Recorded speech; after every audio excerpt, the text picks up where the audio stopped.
Shalom, shalom, shalom, shalom, shalom à tous. Que le Seigneur Jésus-Christ de Nazareth vous bénisse. Oui, nous sommes présents encore ce matin. Nous sommes à un programme spécial. Nous aurons ce genre de programme par la grâce de Dieu, par l'Esprit du Seigneur, quand le Seigneur nous permettra. Parce que la Bible déclare que Dieu est celui qui improvise, qui est une personne qui est précise dans ses concis. Quand vous regardez, je peux nommer même ce programme la piscine de Bethesda, parce que lorsque vous regardez à la piscine de Bethesda, la Bible dit que l'ange, il y avait un ange qui descendait dans l'eau et la première personne qui tombait dans l'eau était guérie. Alléluia. Donc c'est un moment qui voit sa naissance à partir de cette vision. Ce qui veut dire que ce ne sont pas des jours qui seront bien ordonnés, ce ne sont pas des jours qui seront définis, mais le Seigneur a pour nous un message de vie, un message de gloire. Et donc, shalom à tous, que la grâce de Dieu, que la paix du Seigneur Jésus-Christ de Nazareth soit avec vous et demeure avec vous. Oui, ce matin, sans plus tarder, nous allons saluer notre Père, nous allons parler à notre Père par des chants, par un chant au moins, et nous allons revenir sur la parole de Dieu, car il est fidèle dans sa parole, il est fidèle dans sa parole. Et donc, ensemble, nous allons adorer le Seigneur.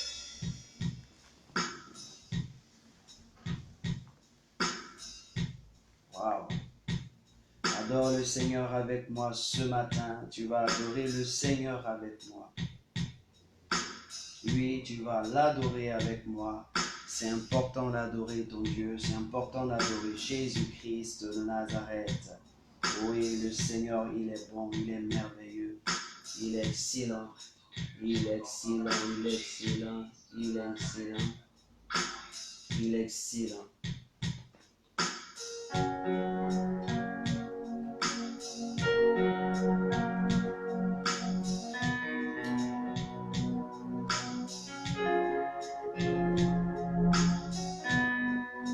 Oui, ce chant, le Seigneur m'a permis de le composer.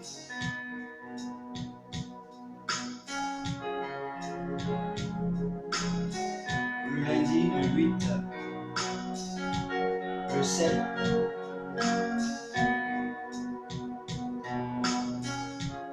le 7 septembre. Oh, oh, oh, hey, hey, hey, hey, oh, ah, je suis là pour toi. Inonde de moi, je suis là. Dis, je suis là pour toi. Saint-Esprit, viens, inonde-moi, inonde de moi. Je suis là. Oh, Saint-Esprit, viens, inonde-moi. Ce matin, dis Saint-Esprit, je suis là. Viens, inonde-moi. Ah.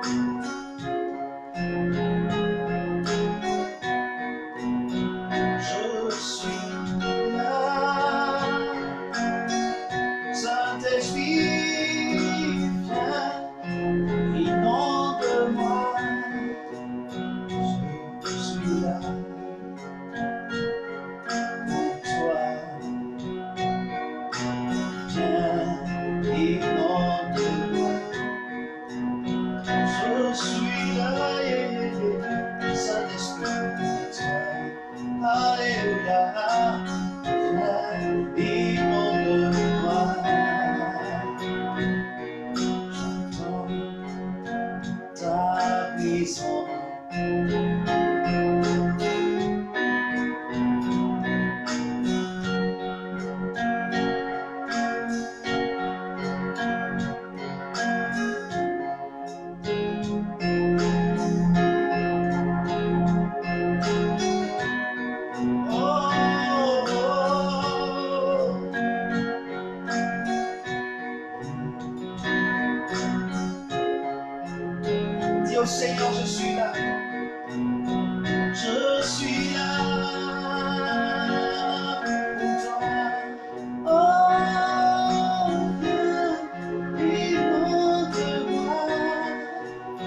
présence de Dieu.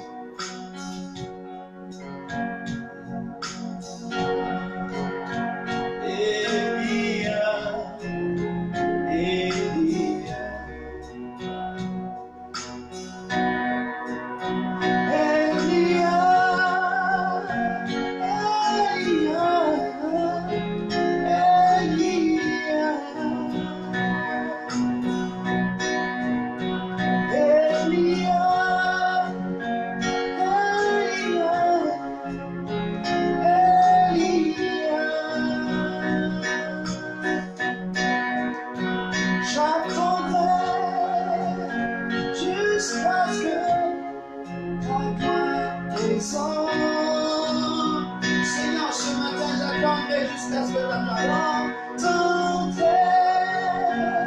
jusqu'à ce que ta gloire descende.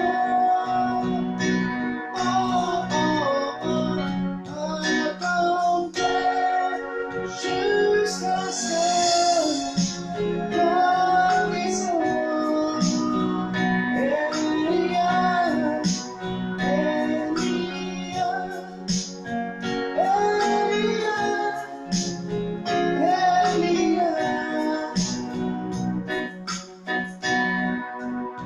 J'attendrai jusqu'à ce que ta gloire descende.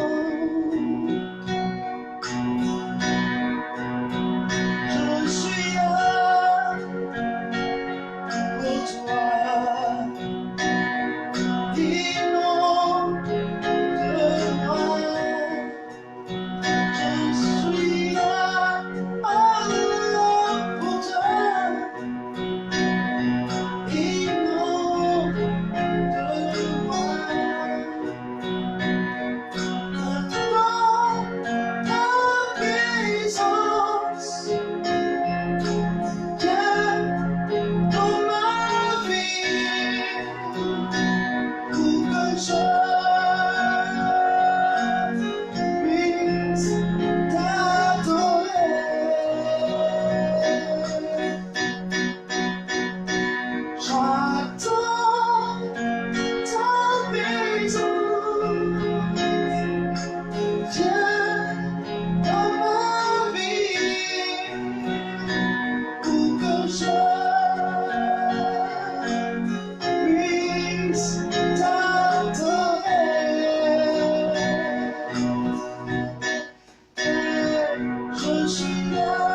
Ce matin, nous sommes au 9 septembre, c'est-à-dire nous sommes au 9e jour du 9e mois 2020.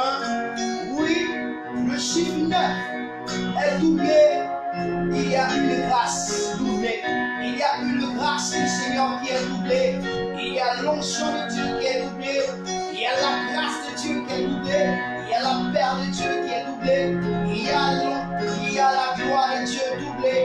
Oui, oh, je ne veux pas que tu rates ce jour.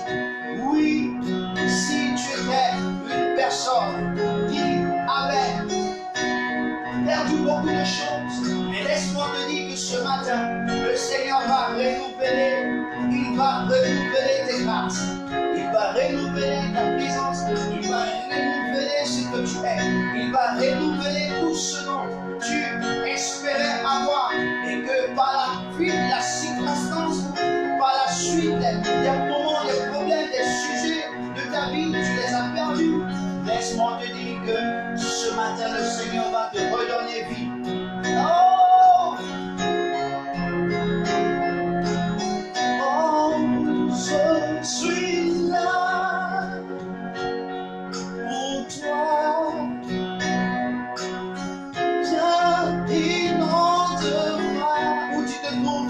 Dis Seigneur, je suis là pour toi. Mon Dieu, je suis là pour toi.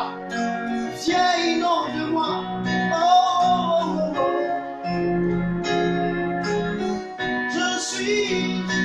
suis là pour toi. Viens, inonde-moi. Je suis là pour toi. Viens, inonde-moi. J'attends ta présence. Viens, aide-moi pour que je puisse t'adorer.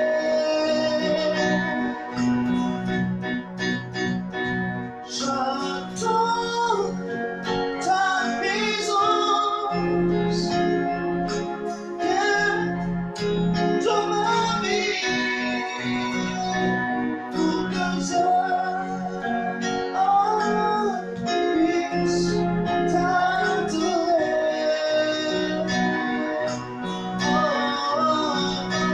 Pour que je puisse chanter. Pour que je puisse te louer. Pour que je puisse te louer.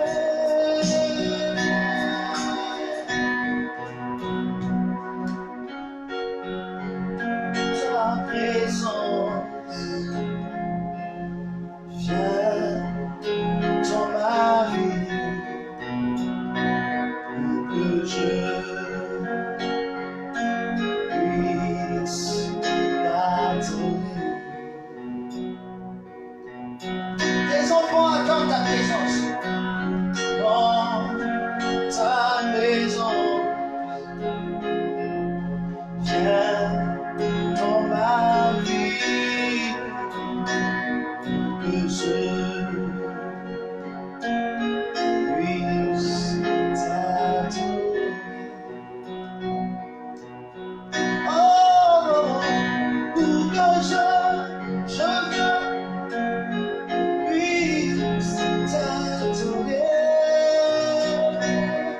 Pour que je puisse t'adorer. Pour que je puisse me proclamer ce matin. J'attends ta présence. Oui, je suis là afin que tu puisses m'inonder. Oui, inonde-moi ce matin.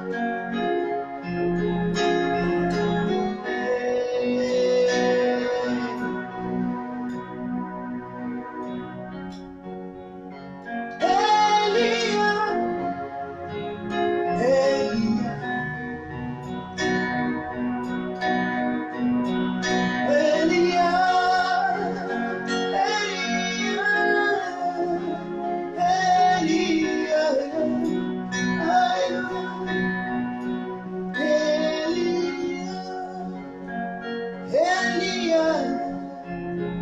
Elia,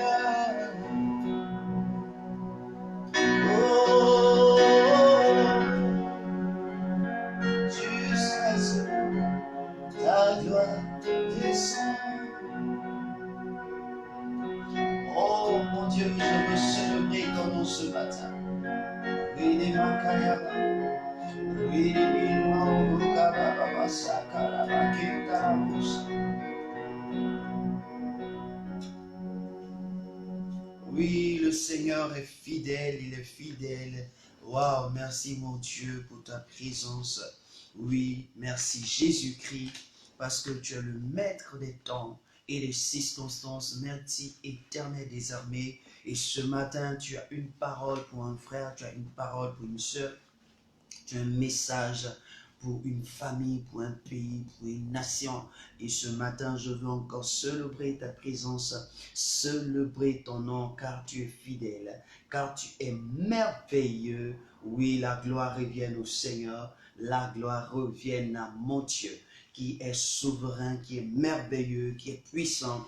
Oui, shalom à tous. Oui, et nous sommes là ce matin parce que le Seigneur le veut. Et ce matin, je veux dire à quelqu'un que Il ne faudrait pas que tu puisses te décourager. Il ne faudrait pas que tu puisses penser qu'il n'y a personne pour toi. Il n'y a pas d'être pour toi après que tu aies tout fait. Oui, laisse-moi te dire qu'il y a une personne que je vais te présenter ce matin qui est la solution à ton problème, qui est la solution à la situation de ta nation, qui est la solution à ce que tu vis, qui est la solution. Il est la solution et je vais te le présenter ce matin. C'est une personne vraiment que beaucoup d'hommes ne regardent pas, détournent par moments par leur regard, par leur manière d'être, par leur manière de vivre. Mais laisse-moi te dire que cette personne est une personne merveilleuse, est une personne exceptionnelle. Elle ne te demandera rien. Elle ne te demandera rien. Elle ne regardera pas tes manquements. Elle ne regardera pas ta manière de penser. Elle ne regardera même pas ce que tu es, ton caractère, ta manière de vivre. Elle ne regardera pas cela. Pourquoi? Parce qu'elle t'aime, cette personne t'aime et cette personne a besoin de toi. Cette personne, la Bible me dit dans Galates le chapitre 1, le verset 4, que cette personne qui s'est donné lui-même, la Bible déclare que cette personne s'est donné lui-même pour nos péchés, alléluia, afin de nous arracher du présent siècle mauvais, selon la volonté de notre Dieu et le Père. À lui, à qui soit la gloire au siècle des siècles. Amen. La Bible dit que cette personne s'est offerte lui-même. C'est-à-dire que cette personne t'a regardé. Cette personne a jugé bon que pour que toi et moi, pour que toi qui traverses des situations mauvaises, des problèmes, qui a des situations, tu te trouves dans des bassesses, la Bible déclare que Dieu révèle qu'une personne s'est donné lui-même pour que tu sors de la bassesse, tu sors des situations, tu sors des inquiétudes, tu sors des soucis, tu sors de la désolation, tu sors du manquement, tu sors de tout ce qui pouvait permettre à ta personne de pouvoir ne pas avoir la joie et la paix. La Bible déclare que cette personne s'est offerte lui-même. Il révèle. Et cette personne, c'est qui? Quand nous regardons dans Jean le chapitre 10, à partir du verset 10, il dit: mon Père m'aime et je donne ma vie afin de la reprendre. Au verset 18, il va dire: je donne ma vie, non pas qu'on me la ôte, mais je la donne. Je la donne à qui? À mes brebis. Je la donne à ceux que j'aime. Je la donne à ceux que j'aime. Le Seigneur te dit ce matin qu'il donne sa vie à ta personne, à toi qui m'entends, à toi qui me vois, à toi qui m'écoute. Il dit: j'ai donné ma vie. Il dit: j'ai donné ma vie. Aucun homme sur la terre ne peut te donner sa vie. Aucun homme sur la terre ne peut te donner sa vie pour que tu sois en joie, pour que tu sois dans la paix, pour que tu puisses avoir le travail, pour que tu puisses avoir un enfant, pour que tu puisses avoir ton passeport, pour que tu puisses avoir ton visa, pour que tu puisses voyager, pour que tu aies une famille, pour que tu aies une entreprise. Aucun homme ne peut se donner à toi, ne peut s'offrir même lui-même pour que tu sois dans la paix, en un mot, pour que tu sois dans la joie, tu sois une personne heureuse. Et ce matin, je suis venu t'annoncer qu'il y a une personne qui a donné de lui-même à sa vie. C'est-à-dire qu'il s'est offert en sacrifice. Il s'est donné en sacrifice. La Bible va nous révéler que cette personne, Dieu va l'envoyer. Dieu va le donner. La Bible déclare que Dieu aime le monde et il va donner son Fils unique afin que quiconque croit en lui ne périsse point. La Bible va dire que Dieu va nous faire don d'une personne, mais la Bible nous révèle que la personne étant venue en tant que don, lui-même va décider de pouvoir offrir sa vie afin que toi et moi, nous puissions avoir la paix, nous puissions avoir la vie, nous puissions avoir la délivrance, nous puissions être sauvés de la mort, nous puissions être sauvés de l'enfer, nous puissions être sauvés des bassesses, alléluia, de nos vies qui ne semblent pas être des vies qui sont agréables à Dieu. C'est pourquoi la Bible va présenter qu'il va faire quoi? Lui-même souffrir pour nos péchés. Nos péchés, oui, je sais bien, il va souffrir pour nos péchés. Pourquoi? Et regardez, on dit afin de nous arracher du présent siècle mauvais. Parce que nous sommes dans un monde présent. Le monde dans lequel nous sommes, c'est un siècle. Nous vivons dans un siècle présent qui est mauvais. Le siècle présent qui est mauvais fait de nous des mauvaises personnes. Écoute-moi bien. Dans ce siècle présent dans lequel il s'offre pour que nous sortons de la mort, pour que nous sortons des ténèbres, c'est un monde qui a un système de réflexion. Et ce monde est dominé par deux types de personnes. La première catégorie de personnes, la Bible me dit, il y a ceux qu'on appelle les rebelles. Ils ne respectent pas les règles. Ils se révoltent matin, midi, soir. Pour eux, c'est leur caractère, c'est leur manière de vivre. Les rebelles. Quand on parle d'une personne rebelle, regarde dans le dictionnaire, on va te dire que cette personne est une personne qui se révolte. Il se révolte chaque fois. Il se révolte pour ce qu'il veut obtenir. Il se révolte d'une manière contradictoire.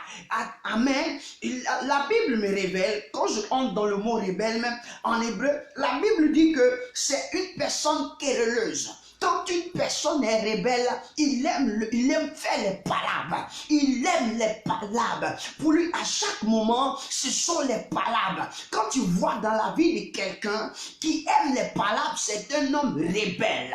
Il est rebelle.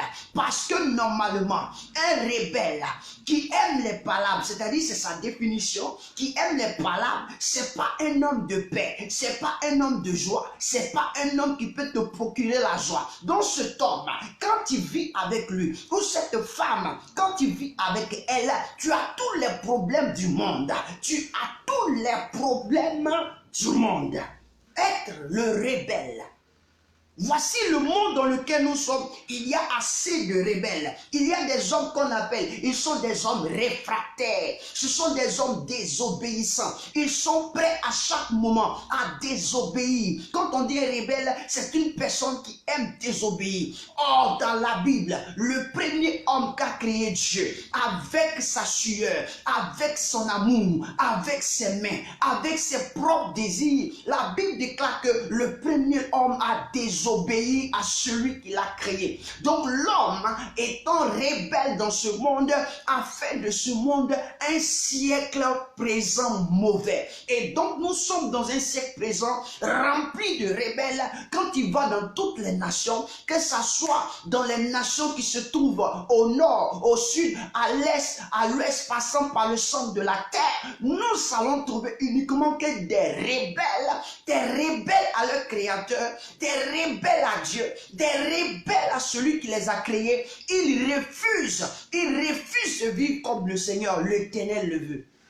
Et donc nous nous trouvons dans un monde qu'on appelle le monde des rebelles. Nous sommes dans le monde des rebelles. Et lorsque Jésus-Christ de Nazareth, oh my God, lorsque Dieu a vu que le monde qu'il a construit est devenu un monde de rebelles, depuis Adam, ce n'est pas aujourd'hui, depuis Adam, la Bible déclare que Dieu va faire un programme.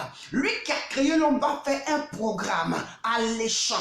Et ce programme alléchant, il va envoyer un homme. Et cet homme va porter le nom de Jésus-Christ de Nazareth. Il va porter le nom d'Emmanuel, Dieu avec nous. Alléluia. Lorsque je parle du monde présent, c'est-à-dire le siècle présent, j'ai dit il y a deux entités. J'ai parlé de rebelles. Maintenant, nous allons parler des autocrates. Oui, il y a dans ce monde des autocrates. Dès l'instant que Adam a désobéi et qu'il a mangé le fruit de la connaissance du bien et du mal, voici quelque chose qui va arriver. Caïn va devenir un autocrate. Pourquoi? Il va présenter une offrande à Dieu et Dieu ne va pas accepter son offrande et quelque chose va se passer. Son frère ou son frère jumeau, son petit frère va venir présenter son offrande. Il va voir que son offrande, l'offrande de son frère a été acquérie. Alors, il va décider maintenant de tuer son propre frère. Un autocrate, c'est une personne dont il se voit souverain. C'est-à-dire que tout lui est permis. Il se voit souverain, dont la puissance n'est soumise à aucun contrôle. Ce qui veut dire, Caïn dans la Bible s'est comporté ainsi. Il était un autocrate, c'est pourquoi il était un homme qui vivait comme il voulait. La Bible dit il a tué son frère. Il a tué son frère. La Bible dit que Dieu lui a parlé. Mais pour lui, comme il n'a pas de contrôle, c'est-à-dire qu'il a une puissance, il a un pouvoir qui n'est soumis à aucun contrôle, il s'est levé pour aller tuer son frère. Il s'est levé pour le sacrifier. Il s'est levé pour le tuer. Et ces genres de personnes, la Bible révèle qu'il y a ces genres de personnes dans ce monde. Alors ce monde est un monde qui est mauvais. Voici comment fonctionne le monde. Nous avons les rebelles et les autocrates. Les autocrates sont les plus nombreux. Les autocrates et les rebelles sont sur la terre.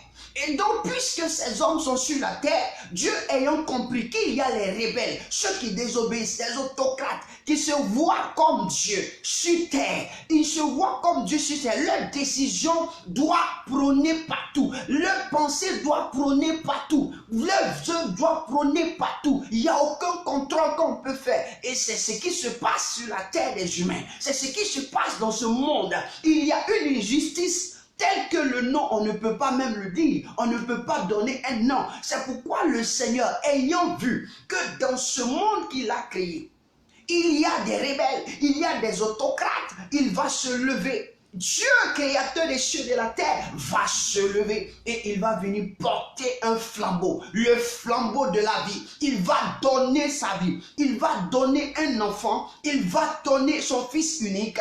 Lui-même va se déporter dans un corps par son esprit. Il va posséder le corps d'une jeune femme qui n'avait jamais connu d'homme, naturellement parlant, qui avait un corps pur et qu'il va maintenant prendre ce corps de cette femme et cet enfant qui sort s'appelle Jésus. Mais cet enfant sur la terre décide d'offrir sa vie pour sauver ces rebelles, pour sauver ces autocrates que tu es, que je suis, que moi j'étais, que toi tu es et que nous étions, ou en ce moment que tu es, dans les nations, dans les pays, pour que nous puissions être sauvés de ce monde. Pourquoi? Parce que si nous ne sommes pas sauvés de ce monde, le monde dans lequel nous trouvons sera détruit.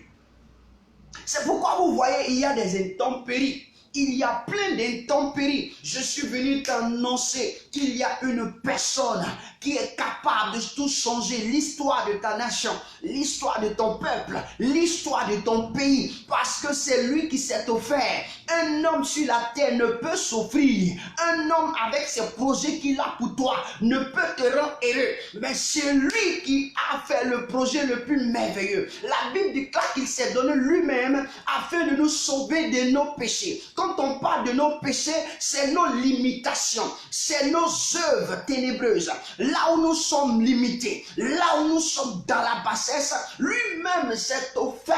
Et c'est Jésus-Christ de Nazareth. Je te présente Jésus-Christ de Nazareth. C'est lui ce matin qu'il faut avoir. C'est lui ce matin qui est un don pour nous. Il est doublement un don. La Bible déclare que Dieu donne son Fils unique. Mais lui-même, il se donne lui-même. Donc, il y a eu 2 fois don. Il y a eu 2 fois don. Il dit, le Père l'a donné. Mais lui-même, il a donné sa vie. Donc, c'est pourquoi j'ai parlé du chiffre 9. Nous sommes au chiffre 9. Et le 9e mois, c'est-à-dire le 9e jour du 9e mois 2020. La Bible déclare, le 9e 9e jour, Dieu crée le jour. Et donc le 9e jour correspond à Dieu. Et le 9e mois correspond aux hommes. Parce que Dieu, il n'a pas de mois, mais avec nous les hommes, nous avons des mois. Et la Bible déclare que c'est nous les hommes qui fêtons les mois.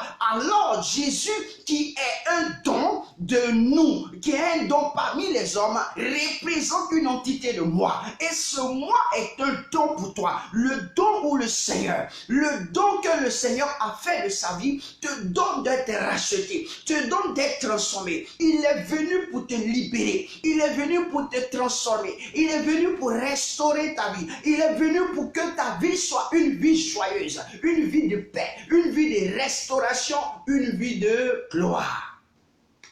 Je veux dire à quelqu'un ce matin que si tu ne t'attendais pas à Dieu, Dieu ce matin s'attend à toi. Longtemps tu t'es assis pour pleurer. Longtemps tu as promené les regards. Je suis venu te présenter une personne pour ne plus que tu présentes tes regards quelque part. Il s'appelle Jésus-Christ de Nazareth.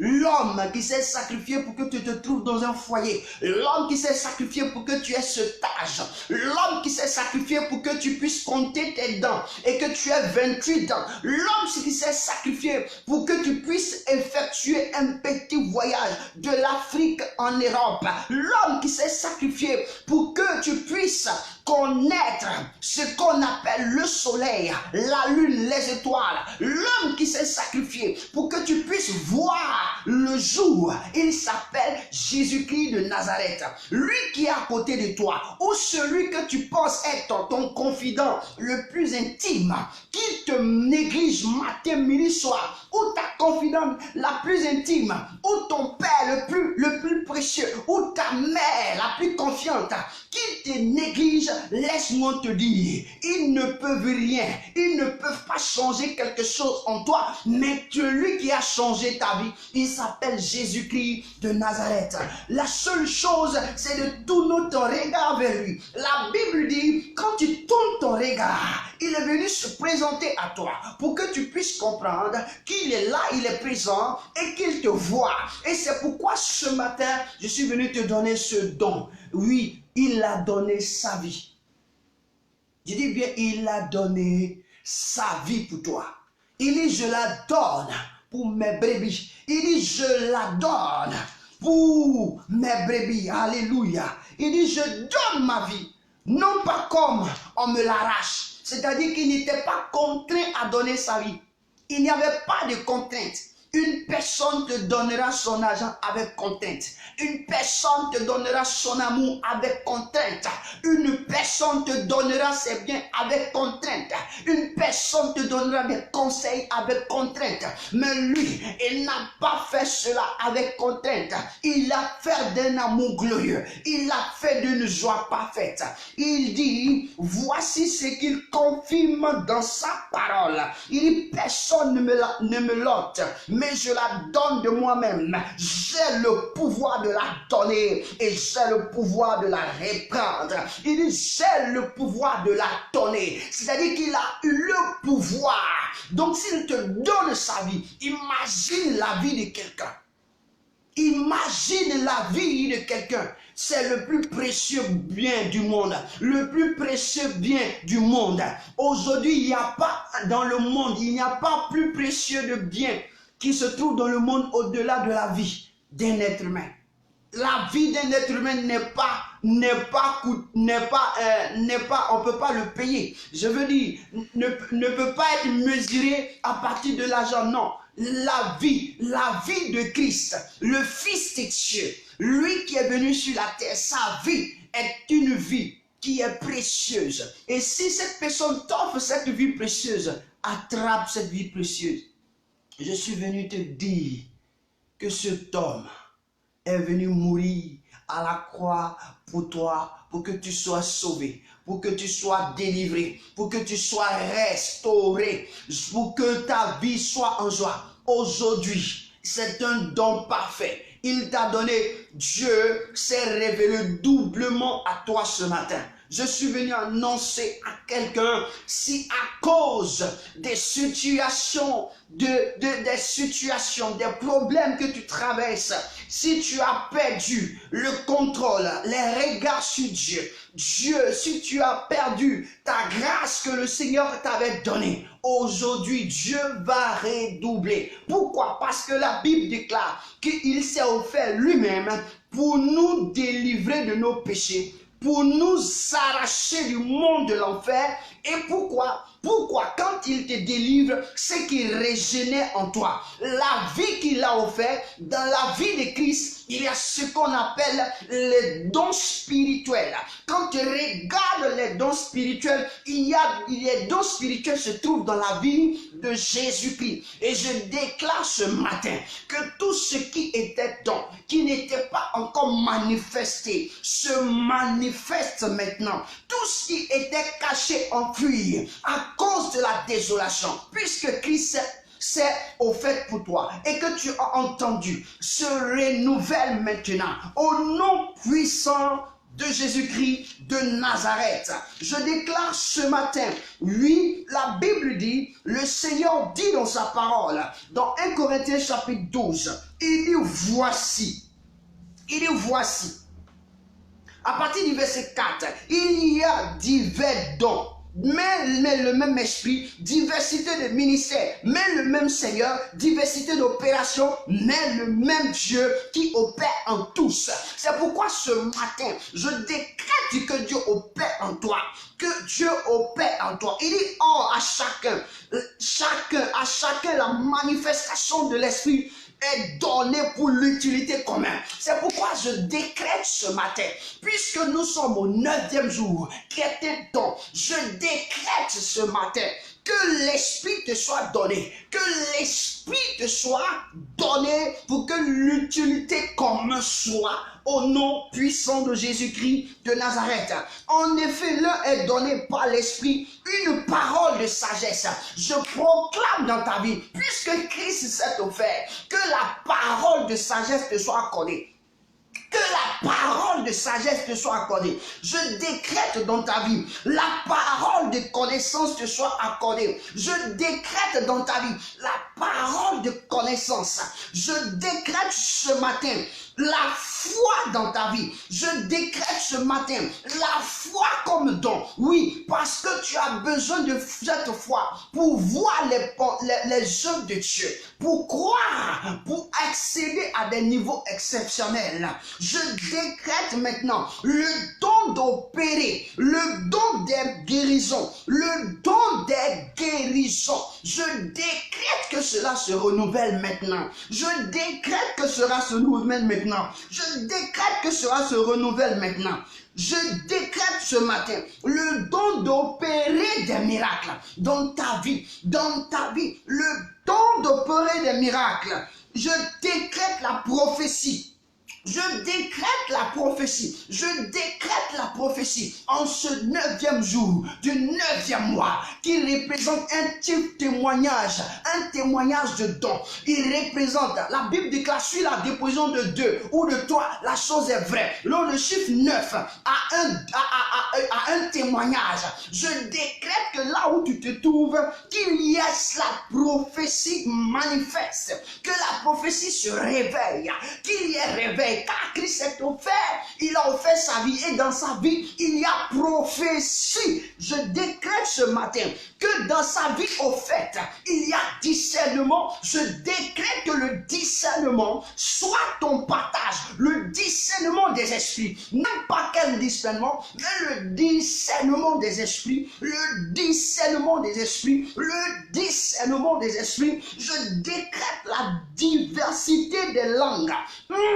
Je dis, mais je décrète la diversité des langues. La diversité des langues de l'esprit dans ta vie. La diversité des langues de l'esprit de ta vie. Je proclame que le ciel s'ouvre sur toi. Le ciel s'ouvre sur toi au nom de Jésus-Christ de Nazareth. Alléluia. Voici le premier don que tu dois recevoir. Quand on les compte, ils sont au nombre de 9. Donc je considère, l'Esprit c'est Dieu. Jésus a dit, Dieu est esprit et celui qui l'adore en esprit et en vérité. Je commande que l'Esprit de Dieu te saisisse en ce lieu où tu es. Que tu le veuilles, que tu ne le veuilles pas. Pourquoi? Parce qu'il s'est offert pour toi. Parce qu'il s'est offert pour toi. Tu n'as pas aussi, tu n'as pas de dire oui, tu n'as pas de dire non. Tu reçois la présence de Dieu. Je commande à l'existence, je décrète, parce qu'il dit, je me suis offert pour t'arracher de ce monde de l'enfer. Oh, pour t'arracher, il faut que tu possèdes l'esprit, tu possèdes ces dons et que tu les manifestes. Au nom de Jésus. Je continue dans Galates chapitre 5. Dans Galates chapitre 5, le verset 22, il me dit, voici, mais l'esprit. Voici le fruit de l'esprit. Il y a des tranches.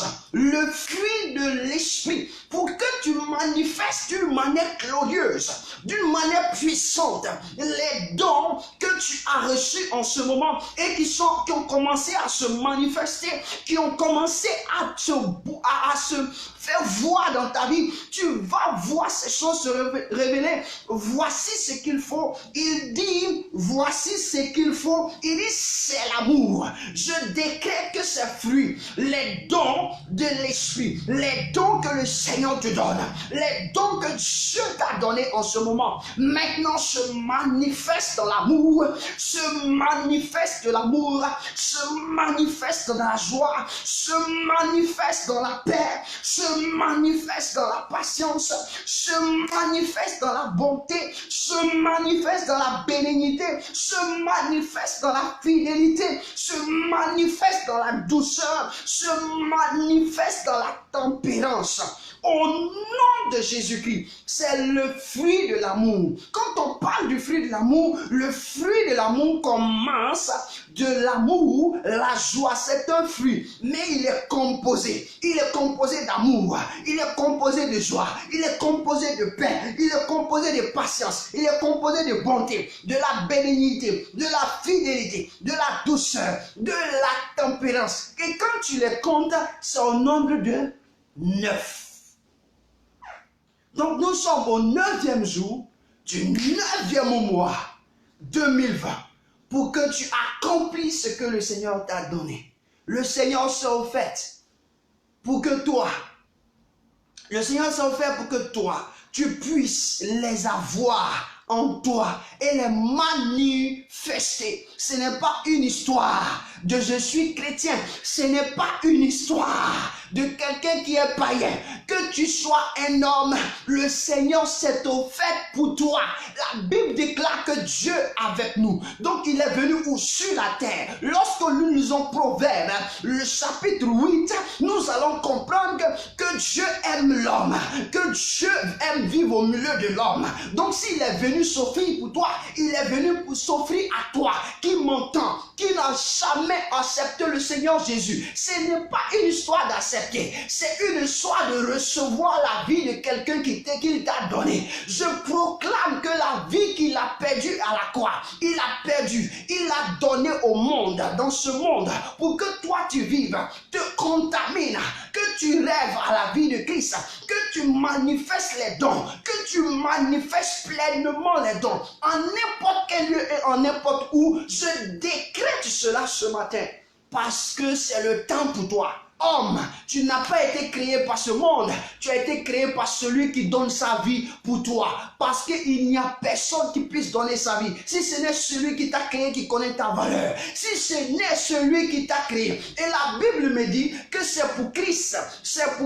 que tu es né, c'est pour lui que tu vis, c'est pour lui que tu as été créé, c'est pour lui, c'est à cause de lui, c'est à cause de lui. Et ce matin, je suis venu te communiquer la pensée de Dieu. Ce n'est pas une histoire, j'accepte le Seigneur. Je suis baptisé, confirmé. Ce n'est pas une histoire. La Bible dit que Jésus dit, j'ai offert ma vie pour mes brebis. Il dit, ce que tu m'as donné, je les ai gardés. Il veut parler de l'homme. L'homme qu'il était venu pour sauver. L'homme qu'il est venu pour restaurer. Et tu en fais partie des humains. Et si tu n'es pas un humain, je crois bien que cette parole profonde, cette prophétie ne te concerne pas.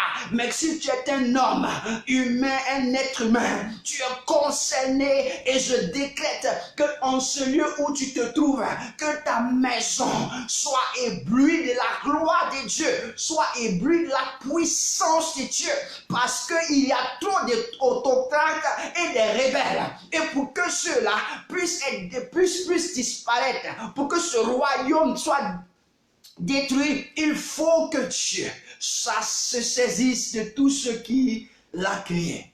Alléluia. Que le Seigneur te bénisse. Que le Seigneur te bénisse abondamment. Oui, que le Seigneur te bénisse. Je crois pour ma part que tu as reçu, tu as compris. Ce n'est pas une histoire de je suis juste. Ce n'est pas une histoire de j'ai la foi, je crois. C'est une histoire que Jésus a dit, il s'est offert pour toi, pour que tu sois arraché de ce monde de l'enfer, du monde des rebelles, du monde des autocrates. Alors, je t'ai dit ce matin que la rébellion ne se verra plus dans ta vie. Puisque tu as réduit la double portion du don dans ta vie, alors la rébellion ne se verra plus. L'autocratisme ne se verra plus. Si ça se dit, je décrète cela parce qu'un monde nouveau a été créé par son offrande. Que le Seigneur te bénisse. Oui, que le Seigneur te bénisse. Que le Seigneur vous bénisse. C'était nous. Nous bénissons Dieu pour sa présence. Nous célébrons Dieu pour sa présence qui nous a poussés et qui nous envoie. La Bible déclare que c'est poussé par l'Esprit, que les hommes ont parlé de la part, ont prophétisé. Et c'est poussé par l'Esprit que je suis en train de te parler de ces choses parce que le Seigneur voudrait que tu le saches et que tu les vives. Je crois bien que la présence de Dieu est immense. Il dit la présence de Dieu est immense et immense. Alléluia, immense. Sa présence est immense et il t'atteint là où tu te trouves. Je n'ai pas besoin de te voir, de te toucher, mais le son de ma voix, il t'atteint. Il t'atteint et il t'a déjà même atteint. Pourquoi? Parce que cela est révélé en lui. Que la gloire de Dieu soit bénie. Oui, c'est pourquoi j'ai chanté ce cantique que je suis là. Je suis là. Je suis là pour toi. J'attends. Viens dans ma vie. Oui, viens dans ma vie. Oui, celui-là, il est venu. Il s'appelle Christ, il s'appelle Jésus-Christ de Nazareth. Que le Seigneur Jésus-Christ te bénisse, que en ce 9e jour du 9e mois 2020, que tu aies une double portion du don et que tout ce dont nous avons proclamé existe et se manifeste puissamment, de sorte que ton entourage soit impacté au nom de Jésus-Christ de Nazareth. Soyez chaleureusement, amoureusement bénis par le Seigneur. Oui, être dans la présence de Dieu, faire du bien. C'était nous, c'était votre serviteur, le prophète Nso Brice. Que le Seigneur vous bénisse. Bonne journée et que le Seigneur et sa grâce vous accompagnent dans le nom de Jésus-Christ de Nazareth. Alléluia. Shalom et shalom, shalom à tous. Merci Seigneur. Amen.